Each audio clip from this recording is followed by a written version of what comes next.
बुद्ध परम पूज्य डॉक्टर बाबा साहब अम्बेडकर क्रांति सूर्य महात्मा ज्योतिबा फुले माता सावित्रीबाई फुले माता रमाई माता जिजाई छत्रपति शिवाजी महाराज छत्रपति शाहू महाराज संत गाडगे महाराज संत तुकडोजी महाराज संत रविदास संत घासीदास कोमరం భీం మహనీయులందరినీ స్మరించుకుంటూ ఈరోజు దుగినపల్లి గ్రామంలో నీలి జెండా ఆవిష్కరణ అంటే ఈ నీలి జెండా ఆవిష్కరణ అనేది పల్లెపల్లెలో గ్రామాల్లో ఒక నీలి జెండా ఆవిష్కరణ కార్యక్రమాన్ని ముందుకు తీసుకొని బోధిసత్వ సమాజ్ ఆధ్వర్యంలో అన్ని జాగాల్లో కార్యక్రమాలు నిర్వహించడం జరుగుతున్నది. మరి ఈ యొక్క నీలి జెండా కార్యక్రమాన్ని నిర్వహించడానికి కారణం ఏంటంటే ప్రతి మనిషి రోజు రోజు పరివర్తనం చెందుతున్నాడు. అందుకే మన భారతదేశంలో అశోక చక్రవర్తి భారతదేశంలో కాక ఆసియా ఖండంలో సగం రాజ్యాన్ని పరిపాలించిన అశోక చక్రవర్తి అతని యొక్క ఆనవాలు అతని యొక్క చిహ్నాలు స్తూపాలు మనకు ఎన్నో ఉన్నాయి. మనం ఇవాళ ఆ రోజు అశోక చక్రవర్తి భారతదేశాన్ని పరిపాలించినప్పుడు అఖండ భారతదేశాన్ని పరిపాలించినప్పుడు సమత బంధుత్వ న్యాయ ఇలా ప్రతి ఒక్క వ్యక్తికి సమానత్వము ఈ విధంగా పరిపాలించడం జరిగింది. మళ్ళీ అటువంటి పరిపాలన మళ్ళీ మనకు అవసరం ఉన్నది కాబట్టి ఊరూళ్ళ నీలి జెండా కార్యక్రమాన్ని మేము ఎన్నుకొని ప్రతి గ్రామాన తిరుగుతూ ఏ ప్రాంతంలో అయితే నీలి జెండా లేదో ఆ ప్రాంతంలో నీలి జెండా ఎగరవేసి ప్రతి ఒక్క వ్యక్తిని చైతన్యం చేయడం, ప్రతి ఒక్క విద్యార్థిని ఒక ఉన్నత స్థాయికి తీసుకువెళ్లడమే ఈ లక్ష్యంగా మేము ఎన్నుకొని కార్యక్రమాన్ని నిర్వహించడం జరుగుతున్నది. ప్రతి ఒక్క వ్యక్తి కలెక్టర్, ఇంజనీర్, డాక్టర్లు కావలసింది మానవతా ధర్మాన్ని మనం పాటించే అవసరం ఉన్నది. అందుకే బుద్ధుడు మనకు 5 సూత్రాలను చెప్పడం జరిగింది. పానాతిపాత వీరమణి సిక్కాపదం సమాధియామి. నేను జీవహింస నుండి ప్రతి ఒక్క జీవిని రక్షిస్తాను, ప్రతి ఒక్క మానవ యొక్క మనసుని నొప్పియకుండా నేను బ్రతకటానికి ప్రయత్నం చేస్తాను అని ఆ యొక్క మొదటి శీలాన్ని మనకు ఇవ్వడం జరిగింది. అదిన్నదాన వీరమణి సిక్కాపదం సమాధియామి.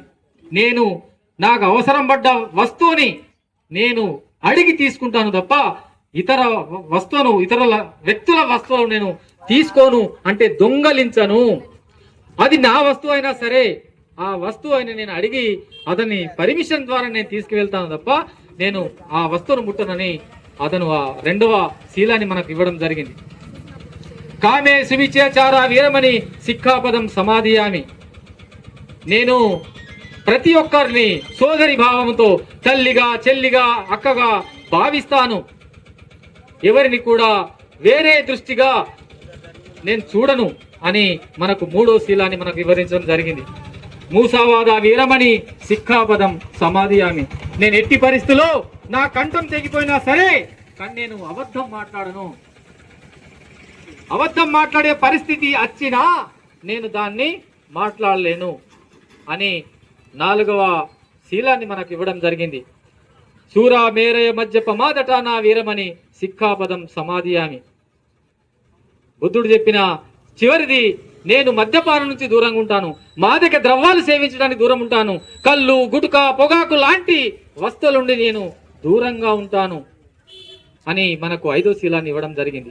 ఈ 5 శీలాలు ఎవరైతే పాటిస్తారో వాళ్లకు ఎటువంటి ఆపదలు కానీ ఆర్థికంగా, నైతికంగా, మానసికంగా ఒత్తిళ్లు ఉండవి, ఒత్తిళ్ల నుండి దూరంగా ఉంటారు. దుఃఖ నివారణ మార్గాలే ఈ 6 అష్టాంగ మార్గాలు ఉన్నాయి. అవి మన దృష్టిని కంట్రోల్ చేసుకోవడం మెయిన్. ఆలోచనలు, తిండి, ఇవన్నీ కూడా మనము వాళ్ళ మహనీయుల యొక్క చెప్పిన ఆచారాలను మనం పాటించినట్టయితే మనకు ఎలాంటి ఇబ్బందులు రాకుండా మనం ఉన్నత స్థాయికి చేరుకోవడానికి అవకాశం ఉంటుంది.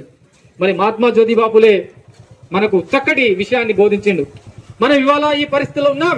ఎస్సీ, ఎస్టీ, బీసీ ఈ భారతదేశ మూల నివాసులు, ఈ నివాసుల పైన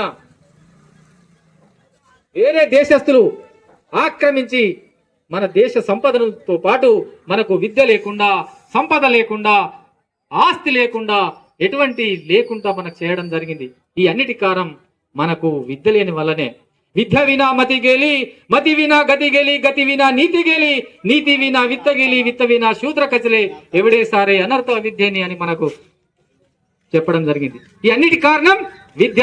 మన విద్య నుండి దూరం ఉంచి మనకు అమాయకులుగా మార్చి మనను బానిసలుగా మార్చుకొని మనను సంపదను దోచుకోవడం జరిగింది. కాబట్టి విద్య అన్నిటికీ మూలం.